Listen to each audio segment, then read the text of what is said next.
Hello and welcome to my channel. My name is Rhea. Today I'm preparing a dish I've never seen, eaten or tasted before. Curry stew goat with the skin on. My mom made this goat with skin discovery and I told her, yes please, buy me some. To accompany this delicious curry stew, I'm making a super delicious 20-minute curry aloo that just screams comfort food. To scoop up those delicious sauces, I'll be introducing you to the softest, silkiest paratha, also known as bus-up short roti. Today we're adding one secret ingredient that makes a whole lot of difference in appearance and silkiness. So if you're ready to learn the secrets and wish to elevate your cooking game to impress yourself, your friends or family, let's start cooking. This meat has already been roasted by the butcher and cut up very small for curry or stew. So the next step would be to clean it the Caribbean way using lemon juice, lime juice or vinegar.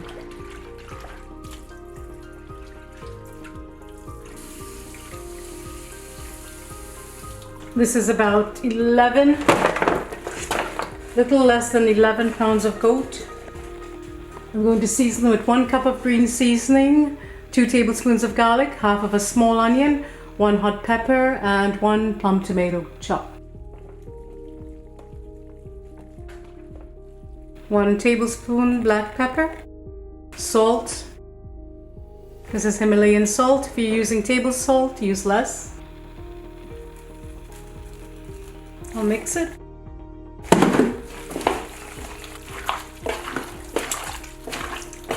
Just massage it in and we'll marinate it and I'll cook it tomorrow. And we'll add curry powder, half cup. I'll place it in resealable bags and I'll refrigerate it until tomorrow.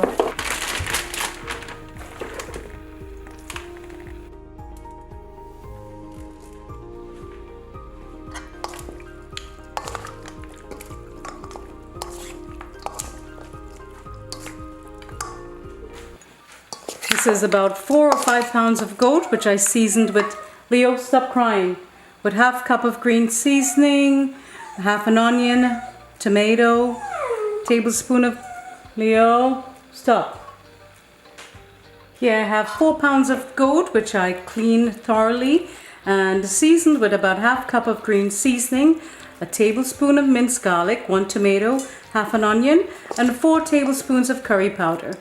It's been marinating for a couple of days and now it's time to stew. I'm doing something I've never done before. I'm going to burn the sugar in the pot from the Instant Pot. Let's see if it works. There's only one way to know. This is half cup of raw brown sugar or turbinado sugar. I'll add in the sugar. Ooh. And it's already smoking. I'm going to stir it.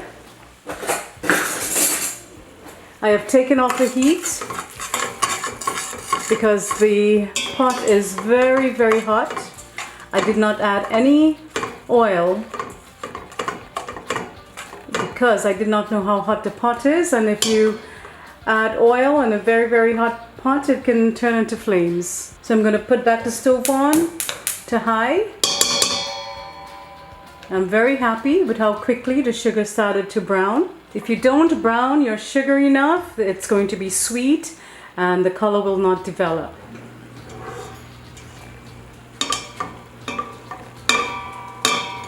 Oops. The heat is now on low. I'm going to stir this.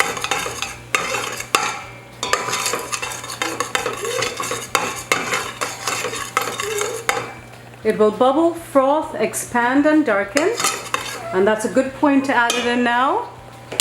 We don't want it any darker than that.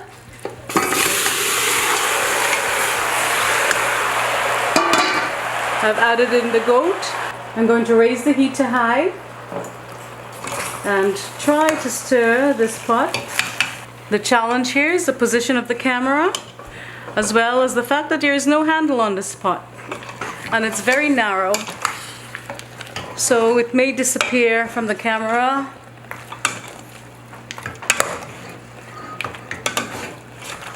While I try to maneuver this. We have been successful in our attempt to brown the meat, or to brown the sugar first and add the meat. The first part of the stewing process in the pot of an Instant Pot, or in the Instant Pot spot. You'll see little chunks of brown sugar. Don't worry about that. That will dissolve in the cooking process. That's when cold meets hot, it solidifies and becomes little chunks like this.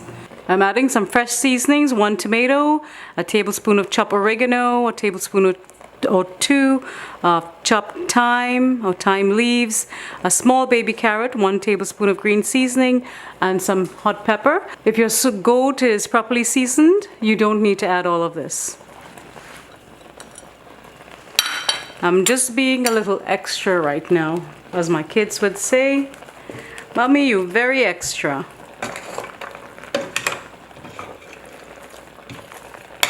A little bit of salt, a little bit of black pepper. Stir. Uh-oh.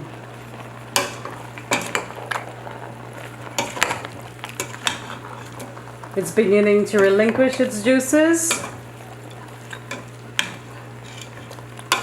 And I'm going to put it in the Instant Pot and see what happens. You live and learn. I'm going to take off the heat.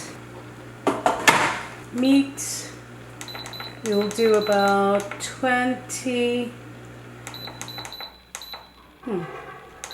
Let's do 20 minutes. And that's it. Let's see how it cooks. I'll measure out 20 ounces, which is 4 cups of flour. So that's 1 pound, 4 ounces. Baking powder, brown sugar, salt. We'll mix well to combine, a minute or 2. And here I have 1 cup of milk and a half cup of water. Warm water. Next, I'll gradually add the liquid and knead to form a soft dough, about 5 minutes. And it's on level 2, increasing to level 4. It's still dry, so I'll add more water. It's super soft, so we'll add a tablespoon of flour and a tablespoon of butter at some point.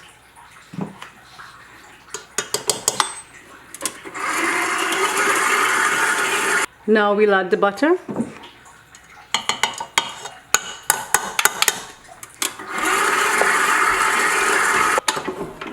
Move it from the bowl. There's still some dried spots and it's still shaggy. So we'll knead it for a minute just to bring it in together. There's also the butter that needs to be mixed in. It's going to be sticky. Sticky is good. Bring it towards the center.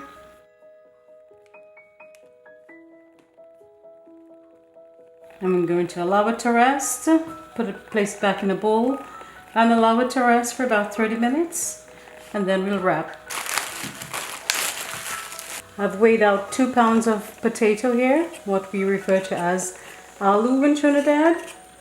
I'm going to peel it and slice it and then we'll make some curry aloo. One of my favorite things, and it's very simple to make. So let me do this and I'll see you back in a couple of minutes. I'll go through this in the garden and I'll give you a garden update at the end of this video. Next, I'll cut up the potato, the aloo. Just slice it down horizontally in quarters. And then I'll just slice. I like doing this so it doesn't dirty my ceilings. In a medium pot over high heat, because the pot is not hot yet, I'll add about 6 tablespoons of extra virgin olive oil. Use whatever type of oil you're comfortable with. I'll add the sliced onion and hot pepper.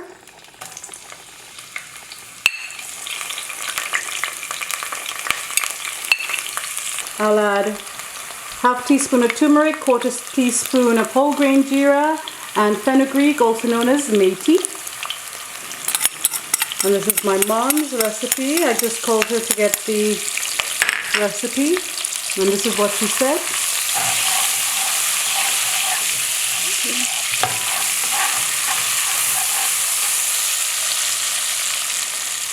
We'll cook that for a minute or two. Next I'll add 2 teaspoons of curry powder.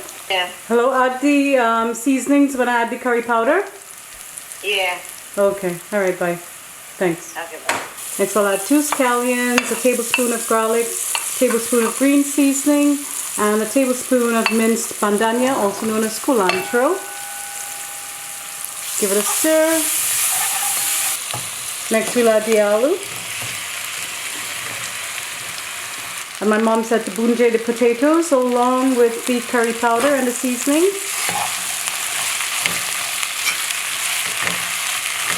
And bunjay just means to cook it thoroughly to develop the flavor. And this is going to cook for about 5 to 10 minutes. She said the potatoes should be fully cooked before you add any water. So I'll see you back in 10 minutes. Let's go check on the goat. And now for the moment of truth. Oh, look at that. Smells amazing. Curry stewed goat in 20 minutes. I'm going to put it on the saute feature. Let's see if it's tender enough. And this goat has a skin on it, which makes it extra tasty, or will make it extra tasty. Let's see if it needs more time. I'm going to give it a taste test. My mom did say that she bought the same goat and it took a very long time on the stove, like 3 hours, and it was still tough. So let's see what happens. My mouth is watering. Ouch. Hot.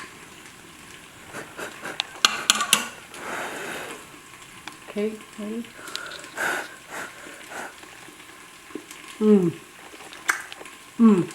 Oh my god, so good. If you like the skin a little chewy, then 20 minutes is fine. But if you want it very tender, probably 30 minutes or 25 minutes would be perfect. I'm going to do one more. We need to test it one more time.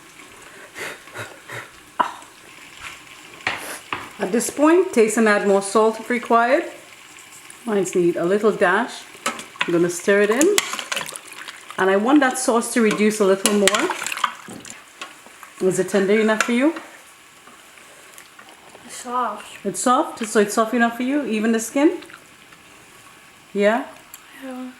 Alright, so I'll just reduce the sauce a little bit. My daughter says the skin is perfect for her. We have good teeth, so I'm just going to reduce it for 5 more minutes to thicken the sauce. So at this point, you can place it back on the stove or just hit the saute button on your Instant Pot. And we'll cook that for 5 to 10 minutes. It's been cooking for a couple of minutes. It's gotten a little brown color, which was not supposed to happen, but I was busy filming the goat. So we'll have to make do with whatever is conspiring here. Let's check to see if the potatoes are cooked. It's still hard. I'll keep it on low and I'll cook it for another 5 minutes. I'll add a teaspoon of salt. You add salt to taste.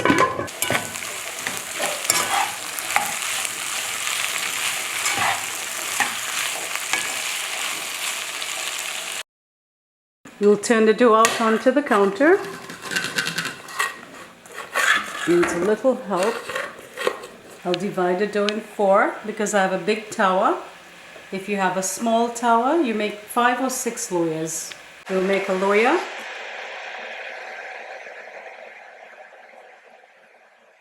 One. Bring it to the top. Pinch to seal and rotate. We'll allow it to rest for a couple of minutes before we start buttering it and wrapping it. 10 minutes has elapsed. Stir.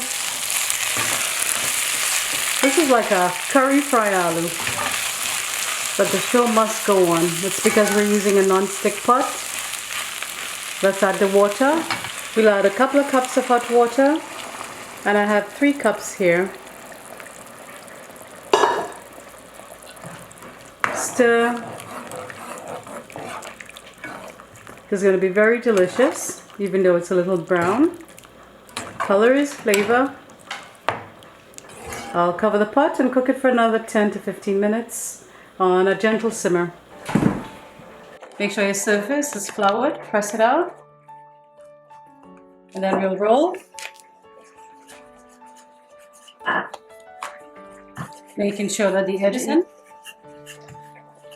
You'll need to get some butter, room temperature butter or ghee. We'll paste on some butter.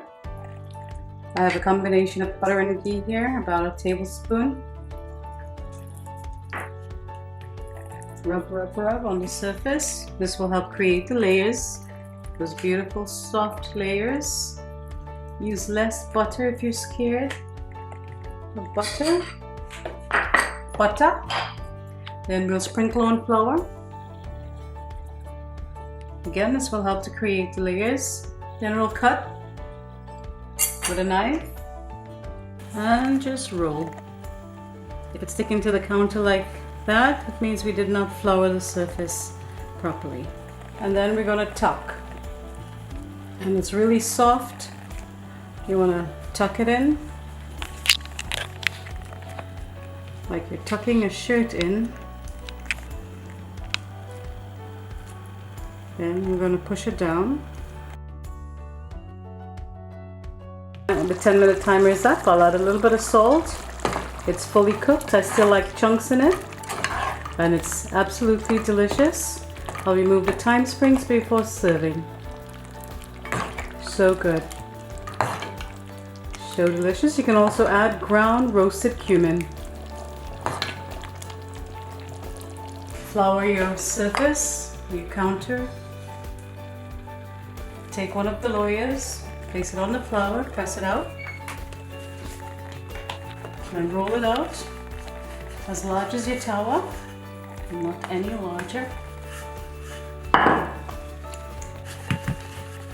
It's extremely soft because we use milk. And don't be concerned too much about the shape at this point. You can always stretch it into shape. The main focus here is making sure that the edges are thin enough and not too thick. And it's rolled out. So let's put some oil on the tower. Brush ghee, butter, oil or coconut oil on the tower.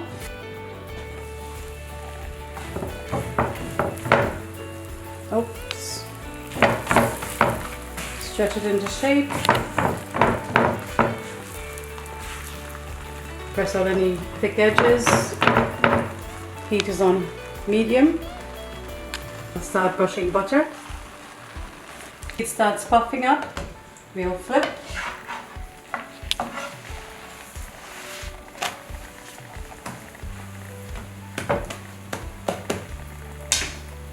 Butter the other side. Smells amazing. I'm going to press the edges. And you're just beating to release the layers. And you can also leave it unbeaten. Absolute perfection. Alright, as you cover it, it will soften even further.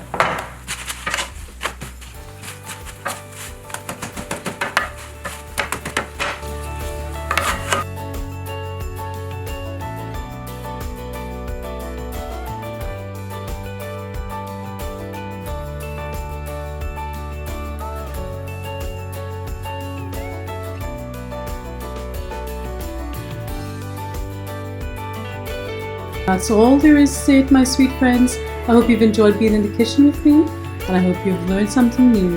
If you have, please like, share, subscribe, and leave a lovely comment below, and subscribe if you wish to see more.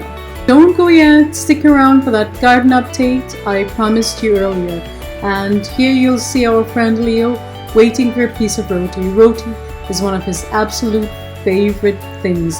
Look at him licking his lips. Leo's dad is finally home from the city and he's going to enjoy a jog around the yard with his dad, his Friday tradition, and then we're going to enjoy that lovely dinner. But before we do, let me show you around the yard and the garden. Enjoy!